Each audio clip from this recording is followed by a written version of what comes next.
Hi everybody, I'm Sister Jenny. I'm from Sister Jenny Burn Foundation. I'm a professional nurse and I started the Sister Jenny Burn Foundation, and one of the main aims is to educate people to prevent burns.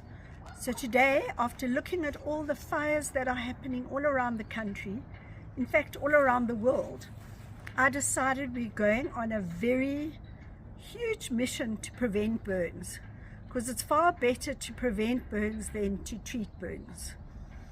So please, if you're in a shack, if you're in a beautiful house, I don't care where you live, every single person can be affected by burns. So please take my message, our message, the Sister Jenny Burn Foundation message, very seriously, because this could save your life. So today I've got my notes with me so I don't forget anything, and I'm going to ask you also to send in your own comments on how to prevent burns, because if we can just save one life is worth more than millions. So it will be worth this huge mission to prevent burns. This is a mission to prevent burns in our country. So today I'm going to read to you in a loving way with all my heart. I want you, please don't leave your candles burning. We all love to light candles, and we have lots of load shedding. If you have to light candles, please don't leave your candles burning. If you're going out of your house, blow them out. If you're going to bed, blow them out. If you decide to just lie down for a nap for 5 minutes, blow out your candles. Because recently there was a fire where a child fell asleep and the whole house burned down because he left the candles burning. The candles could also catch onto a curtain. That's another thing. Close your windows when you light candles. Don't leave candles near a window, even if they're not near a window. If the window's open and the wind blows, it can blow the candle over and the candle can land on some kind of material, on wood, on a tablecloth, on a curtain. You can say goodbye house. Please, please listen to me now. I'm trying to save your homes and your dwelling places. Please don't leave your candles burning if the children alone in the house. In fact, please don't leave your children alone in the house. Do not leave your children unattended, even if the candle's not burning. Never, never, never leave your kids alone in the house. And this sounds like a stupid thing to say, but kids have been left alone in a house and the house has burnt down because they might play with matches, they might knock over the prime stove or something.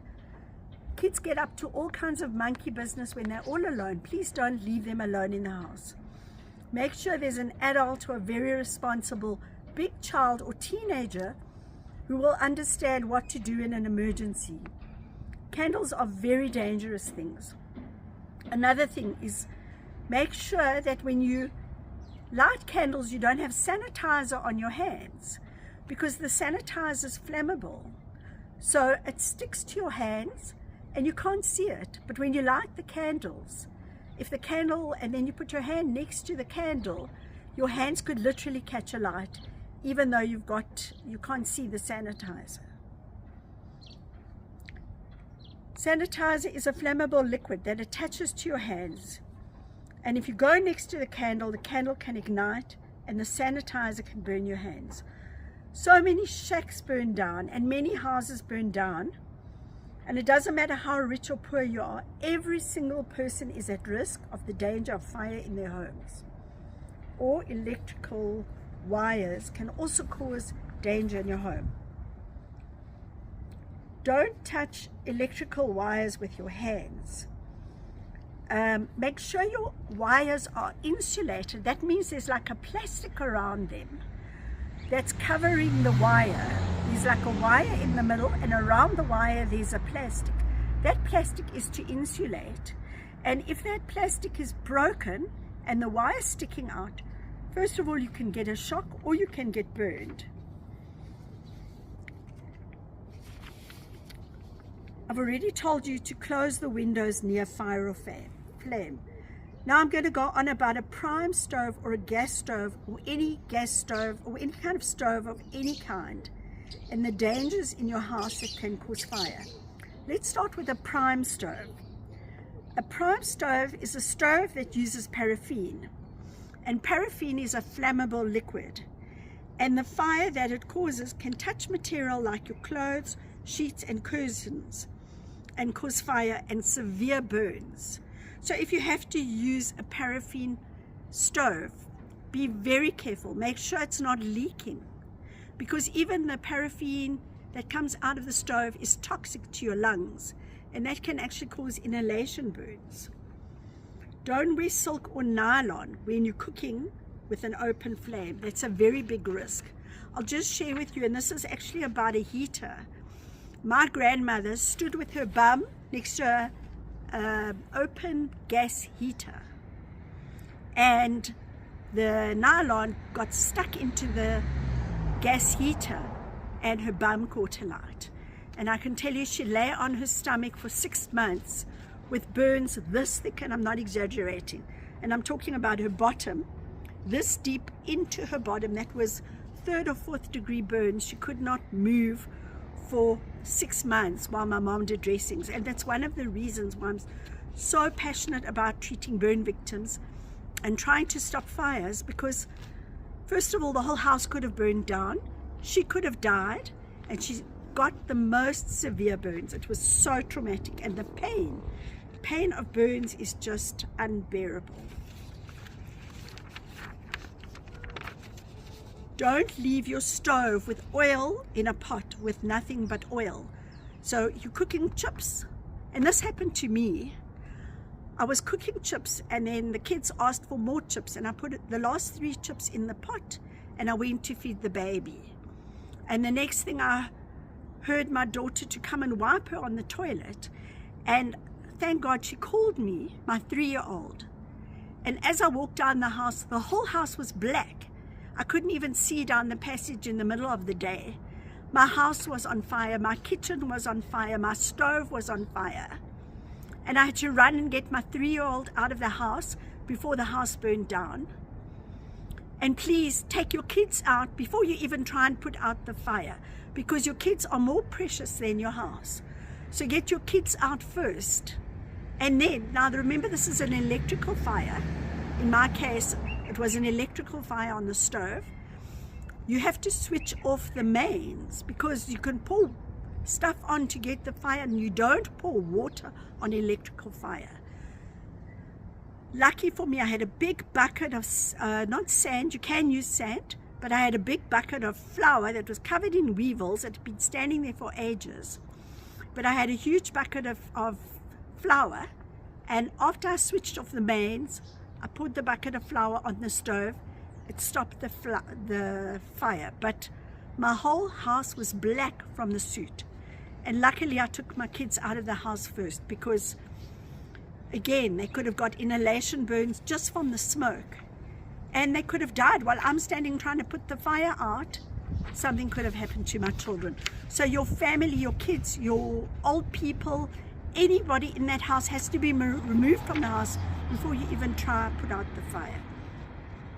So going back to the stove with the oil, when the oil gets too hot, it bursts into flames. And if you're in the kitchen, make sure you have something called a fire blanket. You buy it from a fire shop, or we'll have to find out where you buy fire blankets, but there are shops that sell fire equipment, and it looks like a sheet, and you can attach it to your wall. It's called a fire blanket. But if you don't have a fire blanket, you could use any blanket to cover over the fire, because you cannot use water on an electrical fire or even on the stove, because when fire hits oil, it explodes. So that's going to make it even worse. When water hits oil, it explodes. So either a bucket of sand or a bucket of flour next to your stove at all times, just in case. Now just say you have a gas stove and the gas stove catches alight. The first thing you do is you run to your gas cylinder, which is not right next to your stove, we hope. Wherever your gas cylinder is, follow the pipe and get to your gas cylinder and switch off your gas. Turn the valve, switch off the gas.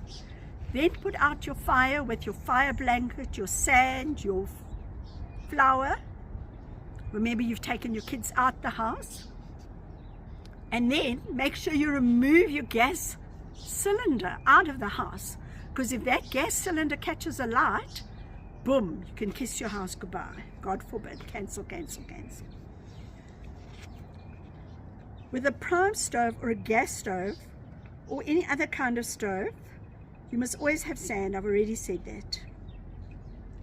The most important thing, if the fire happens next to your stove, is to switch off the electricity. Remember, I've told you that already.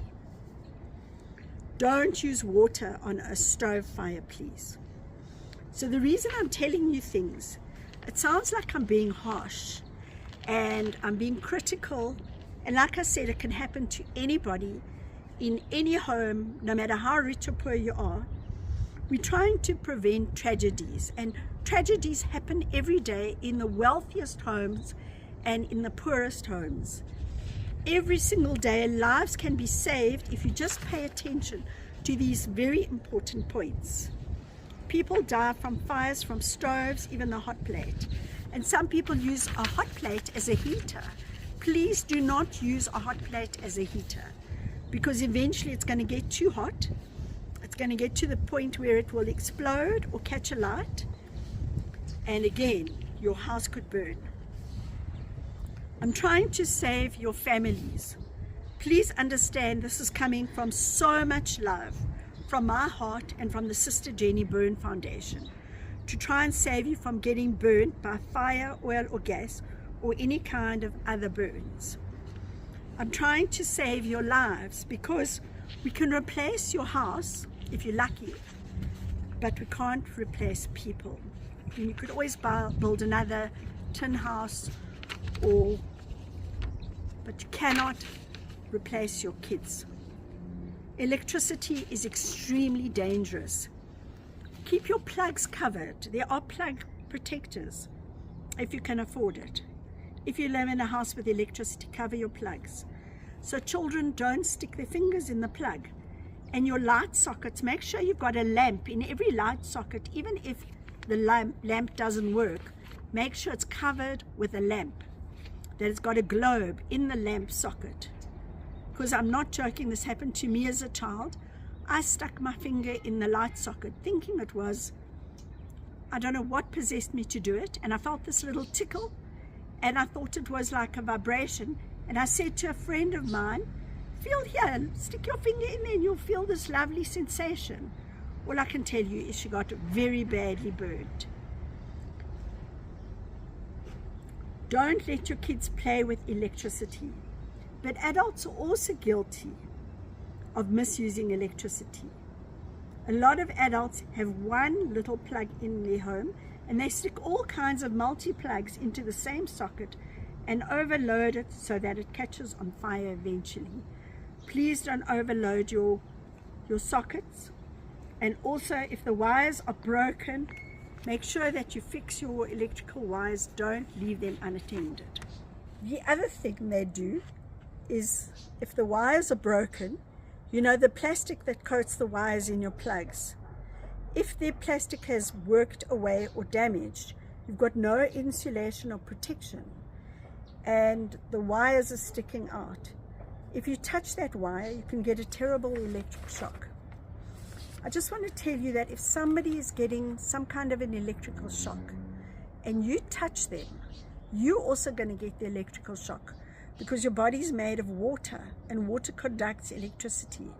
So if you see somebody on a pole or something getting an electrical shock, you can't touch them and pull them away, because then you're also going to get shocked and you can die as well. So you have to take a broom or something to push them away from the electrical, whatever's causing the electrical shock. Don't touch them with your hand, because as I said, your body is made of water and water conducts electricity.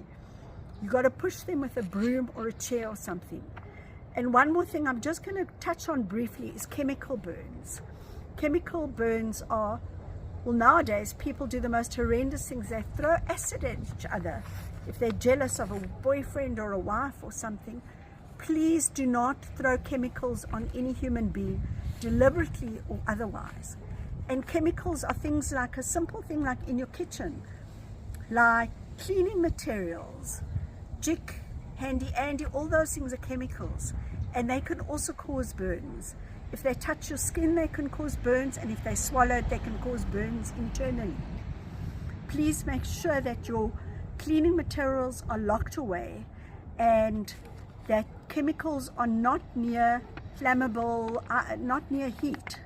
Don't keep anything flammable, including chemicals, near heat, because that can catch alight as well or explode. And chemicals are extremely dangerous. If it touches your skin, you can end up losing your skin, and people who work in factories sometimes get chemical burns. So please be very careful when it comes to chemicals. Lock your cleaning material in high cupboards where kids cannot reach. Some parents say, oh, my child knows not to drink the Jik. The child might know not to drink it, but they don't know not to pour it on their hands or play with it and think it's some kind of toy, or they're doing some kind of chemical experiment. So chemicals must be locked away in a high cupboard where kids can't reach. So from Sister Jenny and Sister Jenny Byrne Foundation, I'd like to thank you for your time. Please take time to listen to this video again and again and again until you know very well how to prevent burns. And we're going to keep doing this, teaching you more and more ideas how to prevent burns, not only burns but fires as well, so that we can prevent people from burning and prevent people from dying in fires and save more lives. God bless you and thank you. Please be safe.